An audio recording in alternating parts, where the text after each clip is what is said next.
C'est une affaire terrifiante qui ébranle une fois de plus la confiance envers ceux à qui nous confions la protection de nos enfants. Les enseignants. Sandy Caraza-Spinet, une enseignante de biologie, a manipulé et exploité sexuellement un élève de 16 ans ayant des besoins particuliers, à travers des messages et des appels vidéo et des rencontres secrètes en dehors du campus. Mais maintenant, le système judiciaire l'a enfin rattrapé. Et ce prédateur va être enfermé pour très longtemps. Nous allons analyser les détails choquants et ce que cela signifie pour la victime, l'école, la loi, et nous allons tout décortiquer avec un ancien procureur pénal. Bienvenue à Sidebar, présenté par Law & Crime, je suis Jesse Weber.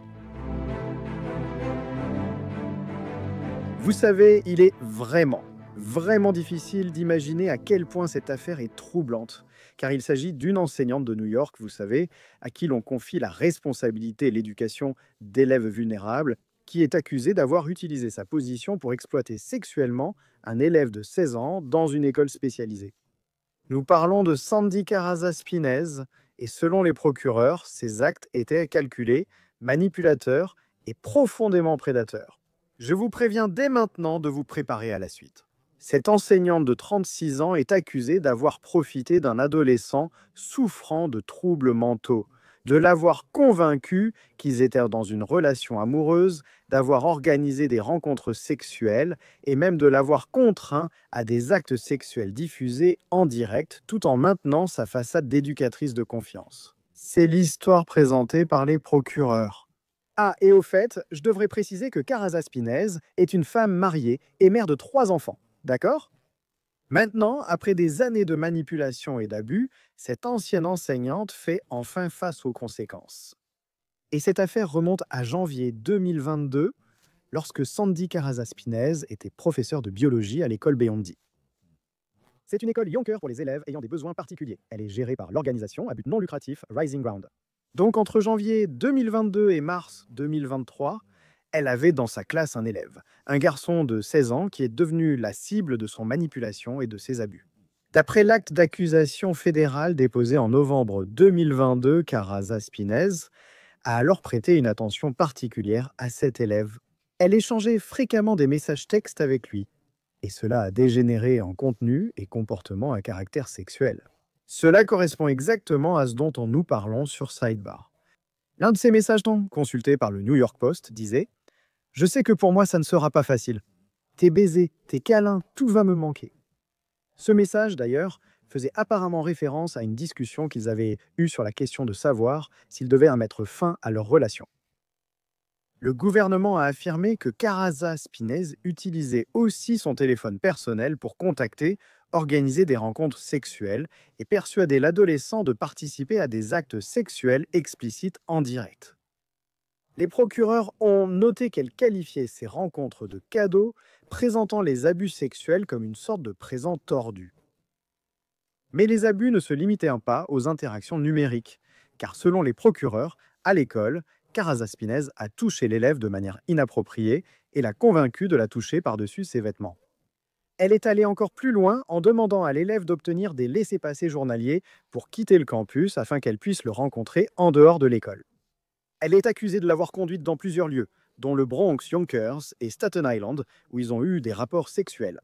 Et même lorsque l'élève a apparemment essayé de mettre fin à cette relation, l'acte d'accusation indique qu'elle l'a contraint à continuer en le menaçant de lui retirer certains privilèges scolaires. Elle a caché les abus à l'école jusqu'en février 2023, quand des responsables l'ont vue hors du campus avec l'adolescent et ont noté un contact rapproché en classe. Elle a été renvoyée de l'école, mais cela ne l'a pas arrêtée. L'acte d'accusation explique que Caraza-Spinet a continué à contacter l'élève par service de messagerie courte via un nouveau numéro et lui a demandé de supprimer les anciens messages. Elle a été arrêtée quelques mois après avoir été renvoyée en juillet 2023. Ses ennuis judiciaires ont continué après son arrestation. Nous en parlerons. Mais d'abord, aidez-moi à tout expliquer. Je veux inviter un invité spécial. Je veux inviter Dan Shore, ancien procureur pénal. Il dirige également un cabinet d'enquête sur les inconduites sexuelles qui travaille avec des écoles et des établissements d'enseignement. Et il est aussi auteur. Dan a aussi écrit un livre qui, à chaque invitation, correspond malheureusement toujours à notre sujet. Dan, présente rapidement ton livre à tout le monde. Mon dernier roman, Open Bar, est paru le mois dernier. Il aborde des accusations très médiatisées de mauvaise conduite sexuelle dans une école, issues de mes enquêtes. Et c'est similaire à ce genre de comportement dont tu parles. J'essaie de montrer les aspects réels de tout ça dans un cadre romancé. Et qu'est-ce que je peux juste dire ce que tu m'as dit avant qu'on commence? Tu as dit, il reste encore des professeurs? Car à chaque invitation, c'est comme si un enseignant était accusé de ce comportement. Même si cela correspond à ce dont on parle d'habitude, est-ce que celui-ci te semble différent? Comment ça se compare aux autres affaires que tu as peut-être traitées? D'accord. Le fait que la victime soit un élève à besoin spécifique d'une école spécialisée accentue sa vulnérabilité et montre un abus de pouvoir plus flagrant de l'enseignant. Je pense que beaucoup de ces cas concernent des personnes en position de pouvoir ou de confiance qui en abusent pour profiter de quelqu'un. Et ici, c'est encore plus grave parce qu'il s'agit de quelqu'un d'une école spécialisée et que cela continue. Ce n'est pas un incident isolé. Donc, il y a beaucoup de facteurs ici qui rendent cela encore plus révoltant à apprendre. Si je vous parle de contacts inappropriés ou si je vous parle de messages à caractère sexuel explicite, c'est clair. Cependant, en considérant le début de cette relation ou certains aspects évoqués dans l'acte d'accusation, est-il difficile de déterminer quand la limite éthique ou légale est franchie entre un enseignant et un élève? Ou est-ce relativement simple? Est-ce relativement clair? Je veux dire, quelles sont ces limites éthiques ou légales? Est-ce que chaque échange de messages texte pose problème? Est-ce que cela dépasse les limites? Quels sont les signaux d'alerte surveillés? Bonne question. J'étudie ces sujets comme enquêteur et je le faisais déjà comme procureur en crimes sexuels. Il y a certains comportements comme toucher les parties intimes d'une autre personne, les organes génitaux, les seins, les fesses ou embrasser qui franchissent clairement la limite. C'est illégal, immoral et aussi contraire à l'éthique pour un enseignant de faire cela. Des problèmes surviennent à cause des nombreuses zones grises. Souvent, ces abus sexuels ne débutent pas par des interactions clairement sexualisées.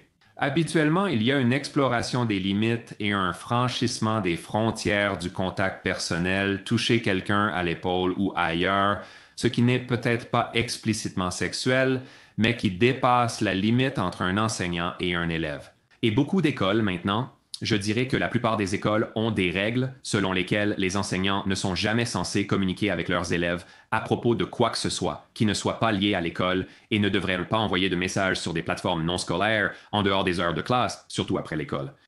Donc, cela franchit la limite. Les preuves numériques vous surprennent-elles dans ce type d'affaires? Vous savez, de plus en plus de ces affaires sont construites sur des preuves numériques. Et on pourrait se demander pourquoi quelqu'un qui fait ce genre de choses aurait autant de contenu explicite et même des aveux sur ce qui se passait dans des messages en ligne. Je pense que cela montre combien cette enseignante se sentait enhardie au point de ne pas forcément le cacher alors. Je le vois souvent aujourd'hui, c'est juste la façon dont les gens communiquent actuellement. Et dans tellement de ces cas, les gens n'ont pas vraiment de défense en disant qu'ils ne l'ont pas fait parce que les messages en ligne montrent tout. Pouvez-vous simplement développer un peu plus sur les responsabilités qu'ont les écoles en vertu de la loi et des règlements fédéraux pour détecter et prévenir les abus? À quelle fréquence les écoles ratent-elles des occasions d'intervenir? Le système a-t-il des faiblesses? Est-ce juste plus évident après coup? Rien n'aurait pu être prévu, non? Dites-moi. Bien sûr. Eh bien, d'abord, il faut faire une vérification approfondie des antécédents avant d'embaucher qui que ce soit. Dans la plupart de ces cas, les enseignants, comme celui-ci et d'autres, n'ont souvent pas de problème d'antécédents civils ou criminels, et il n'y a rien qui serait détecté. Donc, ce qui doit être fait, c'est qu'il doit y avoir une culture dans une école où, si les gens voient que des signes d'alerte, des comportements qui franchissent les limites, donc comme nous en parlions tout à l'heure, les gens puissent le signaler, sachent comment le signaler et n'aient pas peur des représailles.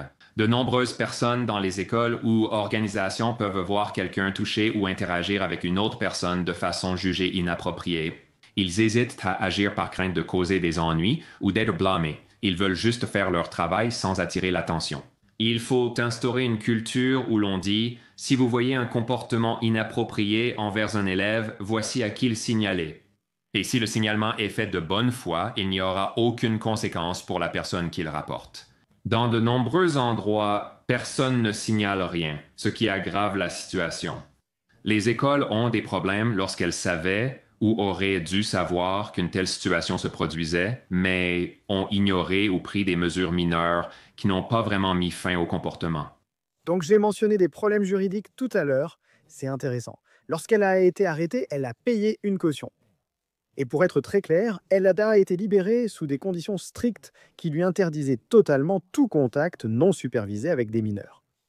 Mais apparemment, elle a violé ces conditions à plusieurs reprises, envoyant des emails à un autre ancien élève peu de temps après qu'il aurait eu 18 ans. Cela a conduit les autorités fédérales à lui retirer sa liberté sous caution et à la détenir. Alors Dan, tout d'abord, peux-tu expliquer comment les conditions de liberté sous caution sont fixées dans les affaires impliquant des infractions sexuelles contre des mineurs? Quels facteurs mènent à l'interdiction de contact avec des mineurs et qu'entraîne une violation de cette règle? C'est vrai, c'est choquant quand quelqu'un est surpris en train de faire quelque chose ou accusé d'un tel acte, puis continue à violer des instructions aussi claires. On pourrait penser qu'il respecterait les règles du tribunal par instinct de préservation, mais il est fréquent qu'une personne accusée d'un crime sexuel grave, comme ce professeur, ait pour condition de libération l'interdiction de contacter la victime ou d'autres mineurs. Cela fait souvent l'objet d'une surveillance. Parfois, certaines personnes doivent renoncer au portail en ligne, n'ayant donc ni téléphone ni ordinateur. Je ne pense pas que ce soit le cas ici, mais j'ai déjà vu des situations où ils interdisent toute interaction en ligne car la personne est jugée dangereuse. Mais ici, l'enseignant s'est apparemment encore connecté avec des gens après cela.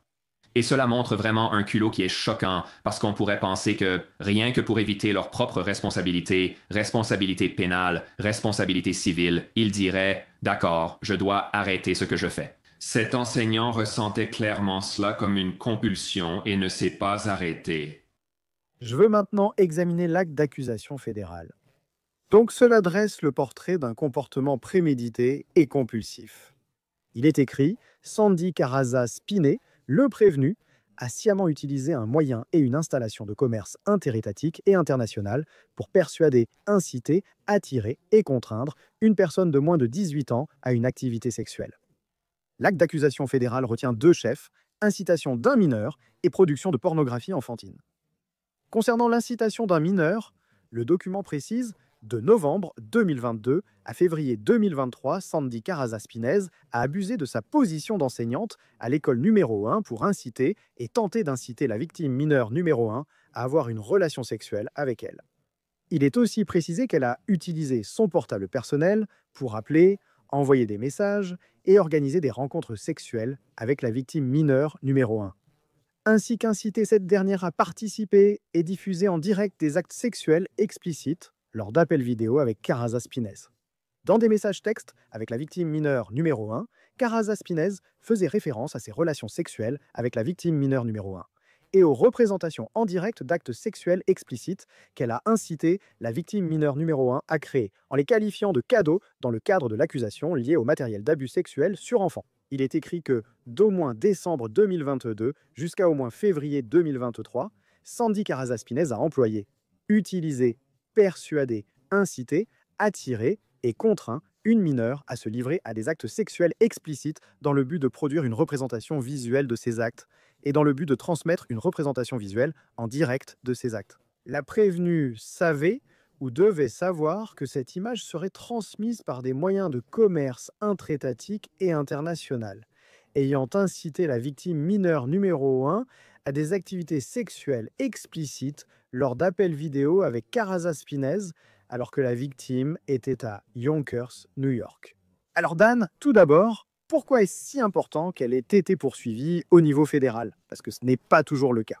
D'habitude, ce sont des poursuites d'État. Pourquoi cette fois une accusation fédérale? Pourquoi est-ce important qu'il s'agisse ici d'une affaire fédérale? D'accord. Eh bien, c'est très grave pour cet accusé, cet enseignant, parce que les accusations fédérales peuvent découler de la communication. C'est le texto, la vidéo et l'endroit d'où il faisait cela. Donc, cela relève de la juridiction fédérale. La loi fédérale prévoit souvent des peines sévères qui peuvent être même plus lourdes que les peines de l'État. De plus, quand une personne est jugée par un tribunal d'État et un tribunal fédéral, les peines de prison peuvent être consécutives, c'est-à-dire qu'elle en purge une après l'autre. Et généralement, les procureurs fédéraux n'engagent pas de poursuites de ce type à moins qu'ils n'estiment disposer de preuves extrêmement solides pour les appuyer. Sinon, ils laissent les États poursuivre. C'est mon expérience en tant que procureur spécialisé dans les crimes sexuels. Ils doivent donc être sûrs d'obtenir une condamnation pour porter des accusations aussi graves. Donc il s'agit de l'utilisation d'une installation ou d'un moyen de commerce interétatique ou international. C'est l'idée que c'est aussi un élément important là-dedans Et j'imagine que la communication numérique, les diffusions en direct. Oui, exactement. Ici, comme vous l'avez dit, elle l'aurait poussé à diffuser du contenu sexuellement explicite en appel vidéo. C'est encore un élève mineur à besoins particuliers, donc le facteur de minorité s'applique. Vous avez aussi le fait qu'elle est dans une position de pouvoir et d'influence sur lui en tant qu'enseignante dans une école publique et qu'il est un élève de 16 ans. C'est aussi quelque chose de continu, pas un événement isolé. Bon, c'était une relation où elle essayait de le pousser à avoir des comportements sexuels plus explicites, à la fois en personne et en direct sur Internet. Ce sont des faits très graves, relevant donc de la juridiction fédérale et de l'État. Ouais. Et d'ailleurs, parlons-en un instant. Lorsqu'elle a finalement été condamnée pour ces crimes répugnants et troublants, et nous y reviendrons, c'est très important. Je veux juste parler rapidement de pourquoi elle pensait pouvoir s'en tirer en faisant quelque chose comme ça. Parce que la dernière fois que nous avons parlé de cette affaire, nous avons discuté avec le docteur Jean Delatour, un professionnel de la santé mentale, qui nous a dit qu'il pensait qu'elle voyait son élève comme un pion vulnérable, exploitant ses problèmes de santé mentale ou de comportement pour le contraindre.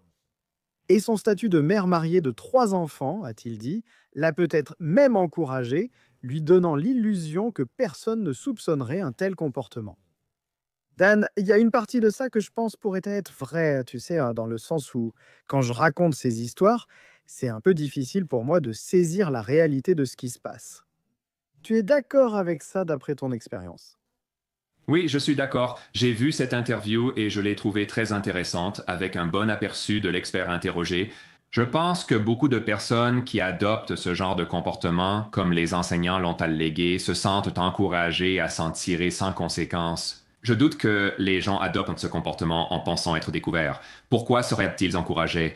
Tout d'abord, ils sont enseignants et incarnent l'autorité. La personne impliquée est mineure et va dans une école spécialisée.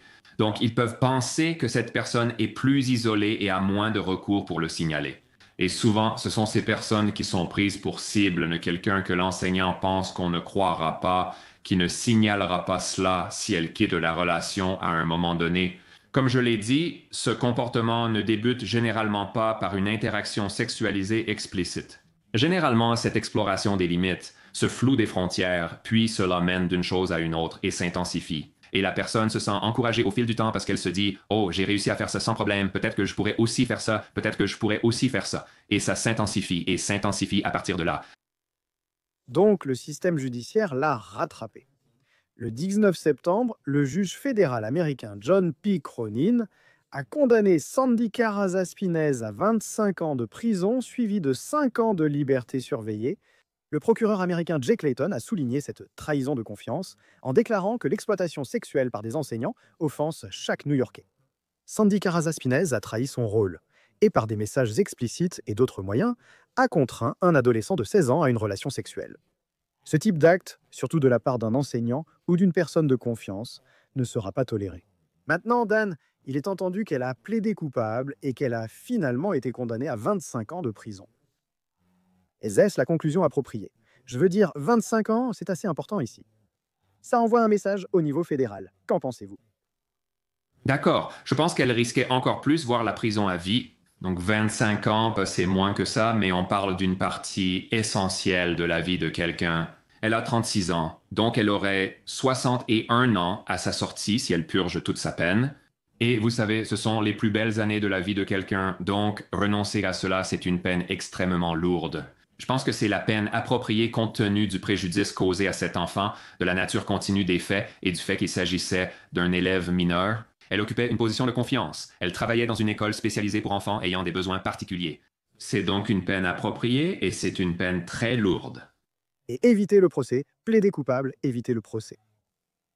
Évidemment, comme vous l'avez dit, il aurait pu y avoir un avantage pour l'accusée à cause de ce à quoi elle aurait pu être confrontée, mais il n'est pas nécessaire de faire subir cela à un jury. Je dis souvent qu'il n'est pas utile d'imposer cela à un jury dans ce type d'affaires. La victime a témoigné ou autre chose similaire.